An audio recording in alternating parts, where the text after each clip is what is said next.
Bago pa man kami naging running mates, hindi na kami nag-uusap.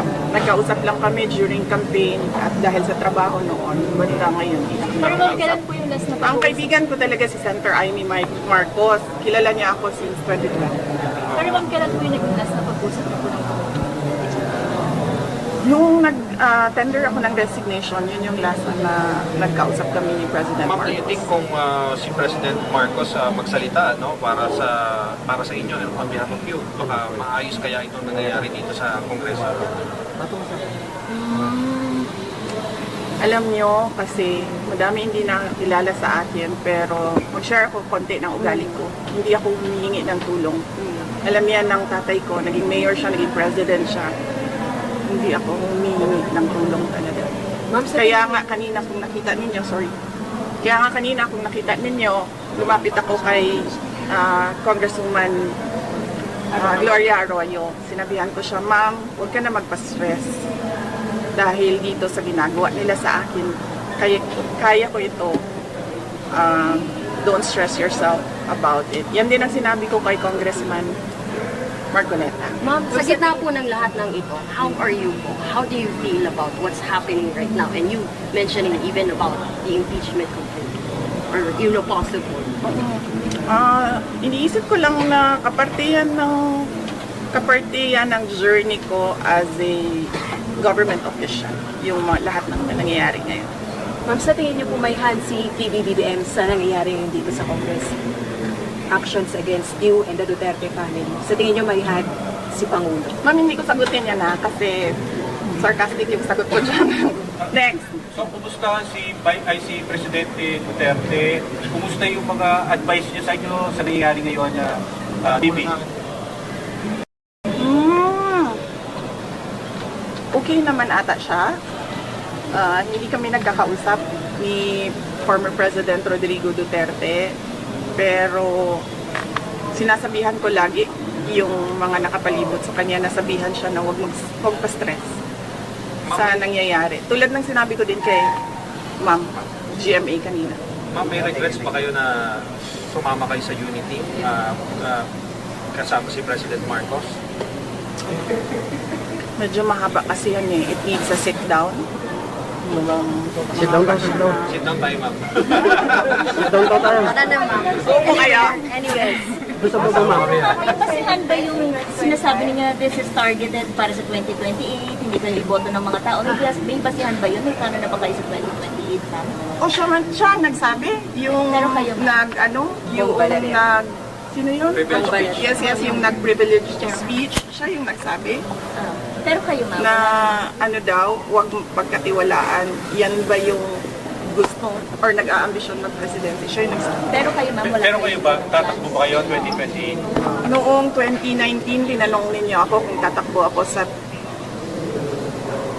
Noong 2017, tinanong ninyo ako kung tatakbo ako sa 2019. Tama ba yun? 2022. Noong 2019, tinanong ninyo ako kung tatakbo ako sa 2022 at sinabi ko na mag-a-announce ako kung tatakbo ako or hindi January 2021. Sinabi ko magsasagot ako January 2021. Ngayon? Sa ngayon, this very minute, magsasabi ako kung tatakbo ako sa fourth quarter ng 2026. 2026. Bibi, sorry to ask this question. Nagsisisi po ba kayo hindi niyo sinunod yung payo ng tatay niyo about sa pagtakbo? Hindi niyo po. That is a very good question. Needs a sit down. Bibigyan kita ng pakonti ngayon. Naririnig niyo si PRD, di ba, ngayon? Nagsasabi siya, huwag ka tumakbo, President. Ngayon, sinasabi niya, yan din ang sinabi niya noong 2021. Huwag ka tumakbong President. Kasi nanggaling na ako dyan, sabi niya, hindi siya madali na trabaho. Maawa ako sa iyo. He never said na run for President. Pero ma'am, never again na po kayo to team with the Marcos. May sasabihin pa si Ma'am Short. Yes, I am. Pero ma'am, never again na to team with the Marcos. Oh, never again. Why, ma'am? Tama tayo? Okay na. One last question na lang. You kind of turned emotional when we asked you kamusta ka na kanina and you not asking for help to anyone, even kay CGMA. Kung makikita niyo, di ba? Well, kahit asawa ko, wala siya dito. Hindi ako tao na humihingi ng tulong. Sinabihan ko lang yung asawa ko kanina, sabi ko, maganda ka lang. Kasi sabi niya magluto ako, sabi ko, okay, sige magluto ka lang for dinner. Sit down natin, ma'am. Ma'am, kailan yung sit down? Share na lang kita. Ma'am, share ko sila. Ayusin namin. Ayusin namin. You mentioned about another political attack po ito ng kamara po sa inyo at sa inyong opisina. Yes, nabanggit ko kanina sa statement ko, no, na kapareho lang ito nung nangyari noong nakaraang taon. Noong nakaraang taon, nag-drama ay confidential funds. Ngayon naman, ngayong taon naman ito na namang sa Committee on Good Governance. You did not take an oath during your interview. Yes, rightly so. Kasi nagpadala sila ng rules at pinag-aralan ko yung rules nila. Nakalagay doon sa rules nila na witnesses lang yung mag-u-oath. Eh, paulit-ulit na sinabi kanina na resource person ako. So sabi ko, bakit naman ako mag-u-oath na resource person ang sinabi sa akin? Malaki po ang pinagkaiba ng witness at resource person. Sabi naman prelude na to sa Oh, yeah. Very obvious. Very obvious yung kanilang ginagawa na practice sila o anong gagawin nila para sa impeachment. Efforts will prosper po. Hindi ko masabi yan. Hindi ko masabi yan na kung mag-prosper or hindi. Pag nandiyan na, sasagutin natin, then iwan na natin sa Congress. Ang feeling ko kayo sa mga binanggit sa privilege speech, yung gagawin lang basihan for the, sabi ninyo ay impeachment possible. Ano po yung magiging tugon po ninyo doon sa mga nabanggit ko?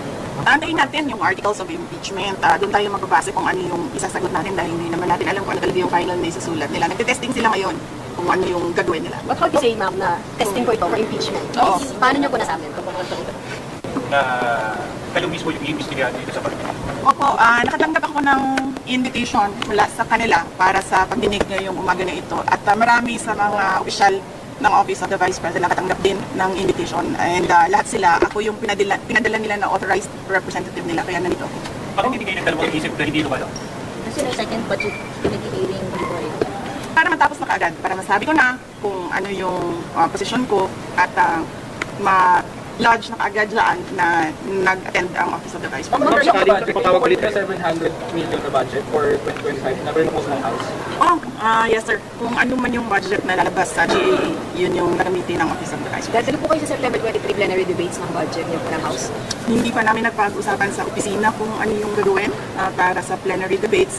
But we will let you know kung nandoon kami. Hindi ko ba kayo itong the budget sponsor? Sumulat siya sa aming opisina at sinagot ko siya. Sabi ko nagsabit kami lahat ng documents na kinakailangan nila at iniiwan na namin to the pleasure